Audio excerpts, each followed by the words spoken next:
Assalamualaikum dan sejahtera. Kami dari Jabatan Kesihatan Negeri Selangor ingin membentangkan tugasan kami yang bertajuk Rancangan Plan Komunikasi. Saya, Muhammad Zuhairi bin Zabidi, bersama ahli kumpulan saya, Muhammad Adi bin Syarudin, Siti Nur Asyah binti Muhammad dan Wan Nur Sejatul binti Wan Zali.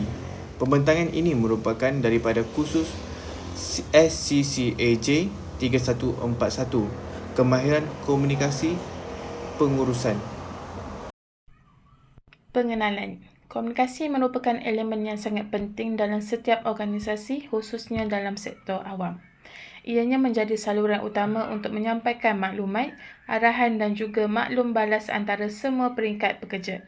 Dalam konteks JKNS, komunikasi dalaman yang berkesan amat penting bagi memastikan maklumat kesihatan disampaikan secara tepat, keputusan dibuat dengan telus dan juga berlakunya kerjasama antara jabatan dapat diperkukuhkan.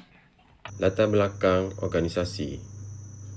Jabatan Kesihatan Negeri Selangor ialah cabang di bawah Kementerian Kesihatan Malaysia yang bertanggungjawab menyelia perkhidmatan kesihatan di seluruh negeri Selangor. Ia diketuai oleh Pengarah Kesihatan Negeri dan mempunyai 5 bahagian utama, iaitu kesihatan awam, perubatan, farmasi dan pergigian dan pengurusan serta pengurusan. JKNS memain peranan penting dalam rawatan, perubatan, pencegahan penyakit serta pengurusan kesihatan komuniti dan mental. Objektif program amalan komunikasi.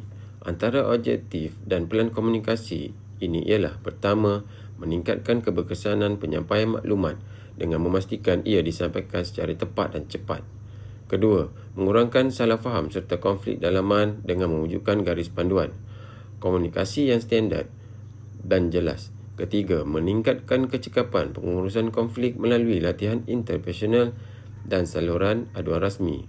Dan akhirnya, mengoptimalkan penggunaan teknologi komunikasi moden bagi menggantikan kaedah tradisional. Analisis SWOT. Dari segi kekuatan, Jabatan Kesihatan Negeri Selangor mempunyai struktur organisasi yang jelas dan kaki tangan yang terlatih serta penggunaan teknologi seperti sistem digital kesihatan. Namun, kelemahan utama ialah terlalu bergantung kepada hierarki dan jurang komunikasi antara bahagian. Peluang pula datang dari peningkatan penggunaan teknologi digital dan kerjasama dengan universiti serta NGO. Manakala ancaman termasuklah beban maklumat berlebihan semasa krisis dan penyebaran maklumat palsu di media sosial. Strategi dan rancangan komunikasi. Antara strategi yang dicadangkan ialah memperkenalkan SOP komunikasi dalaman supaya maklumat dapat disampaikan dalam tempoh tertentu tanpa banyak lapisan.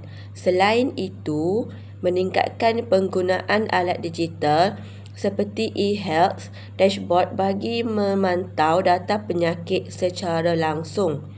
JKNS juga disaran mewujudkan saluran aduan rasmi dalam talian dan melantik pegawai mediasi dalaman bagi mengurus konflik dengan lebih cepat.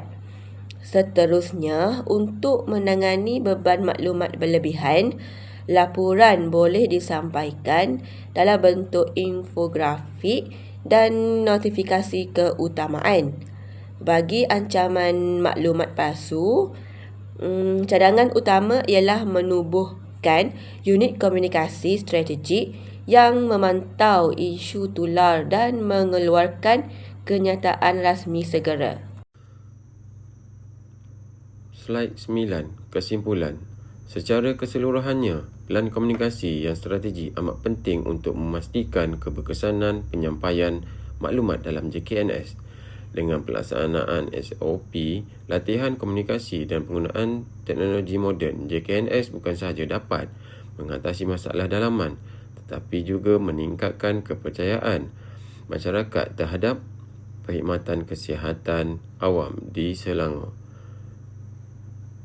Sekian pembentangan dari kumpulan kami Terima kasih atas perhatian semua dan kami bersedia untuk menjawab sebarang pertanyaan. Assalamualaikum.